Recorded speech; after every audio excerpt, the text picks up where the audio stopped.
Dear student, welcome back to my YouTube channel technical education. आज बीजगणित का बहुत ज़्यादा इम्पोर्टेंट होने वाला सवाल द्विघात समीकरण का है। ये देखिए, सवाल इस तरीके से है। समीकरण x square minus 7x plus 12 बराबर 0 के मूलों के व्युत्क्रमों का योगफल ज्ञात कीजिए। मतलब जो मूल हम मानते हैं उनके व्युत्क्रम का योगफल ये पूछ रहा है। सॉल्यूशन इस प्रकार करेंगे हम। सबसे पहले जो समीकरण दे रखी है हमें, हम उसको लिखते हैं x square minus 7x plus 12 बराबर 0। इसका नाम दे दिया हमने समीकरण नंबर 1। अब इसी समीकरण 1 की तुलना हम व्यापक समीकरण से करने वाले हैं। व्यापक समीकरण होता है हमारा X square plus B X plus C बराबर 0। तो ए की जगह पर हमारे पास 1 आ गया, बी की जगह पर -7 और सी की जगह पर 12।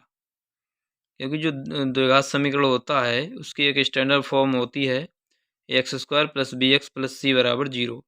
तो इसी से हमने इसकी तुलना की। इसका जब हम कंपैरिजन करते हैं तो हमारे लिए ए बराबर 1 मिलता है, बी बराबर -7 मिलते हैं और सी बराबर 12 मिलते हैं। अब इसके मूलों को हम मानते हैं अल्फा तथा बीटा। माना मूल अल्फा तथा बीटा हैं। मूल इसके अल्फा बीटा मान लिए तो एक सूत्र हम जानते हैं कि मूलों का जो योगफल होता है वो होता है -b/a। मतलब हुआ अल्फा प्लस बीटा बराबर -b/a। तो अल्फा प्लस बीटा बराबर माइनस चिन्ह ये सूत्र का है, और एक -7 जो हमारे बी हमने जो निकाले हैं वो है माइनस के साथ। ए में है 1, यहाँ माइनस माइनस बन के हो गया प्लस, तो 7/1 बराबर 7। 7 मिल गया हमें अल्फा प्लस बीटा का मान। जब अल्फा प्लस बीटा हमें 7 मिल गया, अब हम निकालने वाले हैं अल्फा बीटा, मतलब मूलों का गुणनफल। पहले हमने मूलों का योगफल निकाल लिया, 7 आ गया हमारा।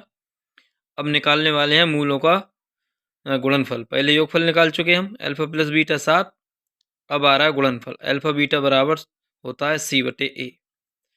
अल्फा बीटा बराबर, और c की जगह पर जो है 12 है और बटे में a की जगह पे लगा दिया 1, तो हो गया 12/1 बराबर 12। अल्फा बीटा हमें मिल गया 12।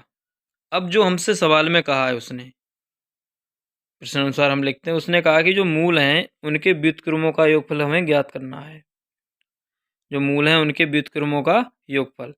तो एक अल्फा माना था हमने, तो उसका व्युत्क्रम क्या हो जाएगा 1/अल्फा। दूसरे को बीटा माना, इसका व्युत्क्रम हो जाएगा 1/बीटा। और कह रहा है योगफल, तो 1/अल्फा प्लस 1/बीटा बराबर क्या करते हैं हम, अल्फा बीटा इसका एलसीएम लेते हैं। तो अल्फा से अल्फा कट जाएगा, बीटा बचेगा, और बीटा से बीटा कट के अल्फा बचेगा।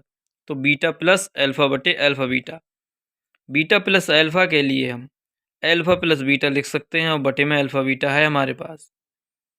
तो ये हो जाता है। अब हमने क्या किया, अल्फा प्लस बीटा की वैल्यू रख दी 7 और अल्फा बीटा की वैल्यू रख दी 12। तो हमें जो फाइनल वैल्यू निकल कर आई, जो फाइनल आंसर इसका आया, वो 7/12 आया। यही बात हमसे पूछ रहा था सवाल में, यही कहा था कि जो मूल हैं उनके व्युत्क्रमों का योगफल ज्ञात कीजिए। इस तरह का सवाल आपको परीक्षा में कोई ना कोई ज़रूर मिलेगा। वो अलग बात है संख्याओं अगर चेंज कर दें, लेकिन इस पैटर्न पे आपको एक सवाल मिलने वाला है। इसलिए हर एक स्टूडेंट इस सवाल के लिए अच्छी तरीके से हल कर ले, क्योंकि बोर्ड की दृष्टि से जो 2024 में आपकी परीक्षा होने जा रही है उसमें ये सवाल आने की संभावनाएं हो सकती हैं।